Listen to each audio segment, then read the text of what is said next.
Merci beaucoup, Monsieur Kambou, et merci aussi à tout l'ensemble des téléspectateurs de Savane Média. Je vous remercie, Monsieur Kambou, pour l'opportunité que vous me donnez. Et d'emblée, permettez-moi de saluer et de féliciter la sortie des officiers de la 21e promotion de l'ANGN à Pau, qui sera sous la présidence du président Paul-Henri Sandaro. Et profiter aussi de votre plateau pour féliciter l'ensemble des forces de défense et de sécurité pour leur abnégation et le travail qu'ils ne cessent d'aggraver sur le terrain chaque jour que Dieu fait à l'encontre des terroristes. Maintenant, pour répondre à votre question, je suis désolé de dire à mon grand frère Konombo, mais je ne suis pas du même avis que lui, sans vouloir entrer dans ce qu'il a dit. Vous savez, au Burkina Faso, il n'y a pas de super burkinabé. Il n'y a pas de moins burkinabé ni de super burkinabé. L'ensemble des burkinabés ont le même devoir et le même droit. Et dans ce sens c'est dans ce sens-là que je vais me prononcer.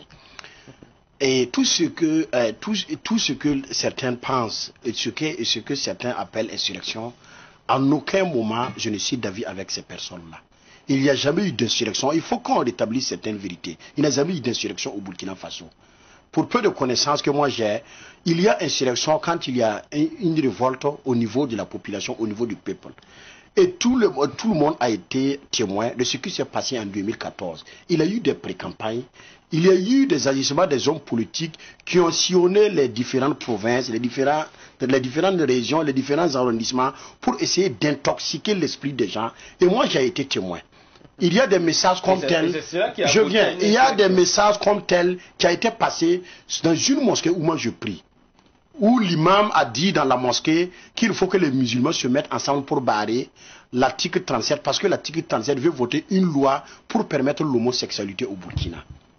Des messages ont été ventilés en ce sens. Donc c'est de vous dire, ce qui s'est passé en 2014, ça n'a été nullement une insurrection, mais un coup d'État qui a été fomenté par le MPP et ses alliés. Aujourd'hui, mon grand frère Konombo ne me surprend pas. Qu'est-ce que je vous ai dit? Je vous ai dit, il y a eu de l'intoxication à la base.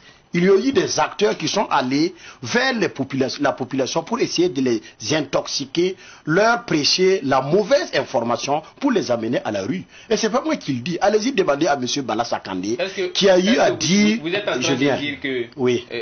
L'entêtement à modifier l'article 37 ne pouvait pas susciter ces courroux des Burkinabés. Justement, nous sommes des démocrates, oui ou non? Est-ce que dans la constitution du Burkina Faso, il est dit qu'il est interdit à un député de voter une loi?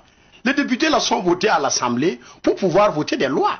Est-ce que voter la loi, l'article 37 était illégal? Non, je ne pense pas. On a dit de demander l'avis de l'ensemble des Burkinabés. Quand deux protagonistes ne s'entendent pas, il faut aller au référendum pour acquérir l'avis de tout un chacun. C'est ce que les députés voulaient faire. Vous avez constaté avec moi qu'en 2014, il y a eu des caravanes motorisées, des jeunes qui ont été instrumentalisés pour aller donner des notifications à des députés dans leurs concessions. Et leur sommant de ne pas voter la loi. S'ils votaient la loi, on va incendier leurs maisons. Mais vous êtes témoin que des maisons des députés ont été incendiées où il y a eu mort d'hommes. C'est le député Noël Gilbert Ouedraogo, il y a eu mort d'hommes de 2 personnes.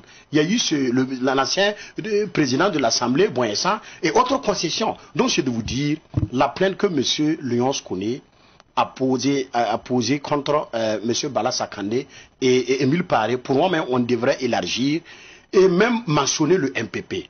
Parce que Bala Sakandé, lors de la journée du groupe parlementaire MPP à Léo, il a eu à dire que l'insurrection le MPP a été l'élément déclencheur de l'insurrection et qu'il faut remettre à César ce qui est à César. C'est selon ses dires, c'est lui qui l'a dit. Il s'arrose la paternité de l'insurrection et l'insurrection a causé des désagréments, a causé des morts et les martyrs dont lui il parle aujourd'hui. Moi je pense que s'il y a des gens à questionner, s'il y a des responsabilités à situer, c'est ceux-là qui sont arrosés la paternité de l'insurrection. Vous dites que ce n'est pas une insurrection. C'est un coup d'État.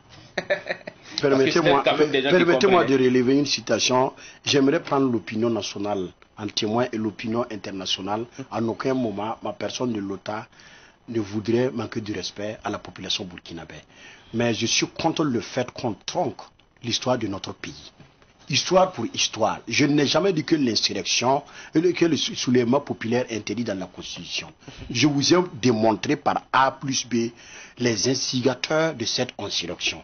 il y a eu des cadres du MPP, le mouvement Balai Citoyen ou autres mouvements que j'ai dit, qui ont organisé des jeunes motorisés lors d'une caravane où ils ont fait des porte-à-porte les maisons des députés pour leur donner des notifications en leur demandant si vous votez l'article 37, nous allons incendier vos maisons. Et oui, ils l'ont fait. Ça, c'est le premier point. Mais ils n'ont pas fait le plan. Les intellectuels. Oui, mais l'acte a été posé, oui ou non.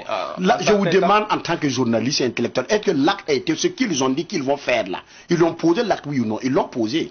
Et parlant d'intellectuels, comme vous le dites, c'est de quel intellectuel vous parlez? Les mêmes Harouna Kabouré qui ont pris les voix là pour être après nommés ministres, les Waro et autres, combien de ministres ont été, bon, malheureusement, quand on n'a pas pu coopter mon grand frère Konombo pour nommer à quelque part. Sinon, la majeure partie de ceux-là qui sont sortis pour fomenter ce coup d'État-là, ils ont été récompensés après. Donc, c'est de vous dire, moi, la seule question qu'il faut poser ici, qu'est-ce que ces gars-là, c'est quelle motivation qui a animé à ces gens de tourner et d'essayer d'intoxiquer la population pour arriver à leur fin? Députés, c'est les représentants directs de la population au niveau de l'hémicycle. Ce n'est pas l'autre qui le dit, c'est la Constitution. Et s'il y a des protagonistes dans une situation quelconque, dans un état de droit, il faut se référer à ces cas. Si le CFOC était fort en son temps, comme il l'écrit haut et fort, il fallait mobiliser les députés pour qu'ils votent contre, cette loi. Ça n'a pas été le cas. Et c'est comme je l'ai dit, maître, et comment il s'appelle, l'ancien député Émile Paré l'a dit sur un des plateaux que je vais taire le nom, et où il a dit clairement qu'ils s'arrosent la paternité de leur coup d'État. Parce que ce qui s'est passé, et ils n'étaient pas seuls, il y avait des personnes ressources que je n'aimerais pas citer leur nom ici, qui les ont accompagnés dans ce coup d'État. Il y avait des personnes ressources où les ont donné leur cours pour organiser des rencontres et des réunions allant dans ce sens. Donc c'est pas moi qui le dis, c'est les acteurs qui disent que ça a été un coup d'État, ça a été préparé, ça a été fomenté. C'est pas moi qui le dis. Merci.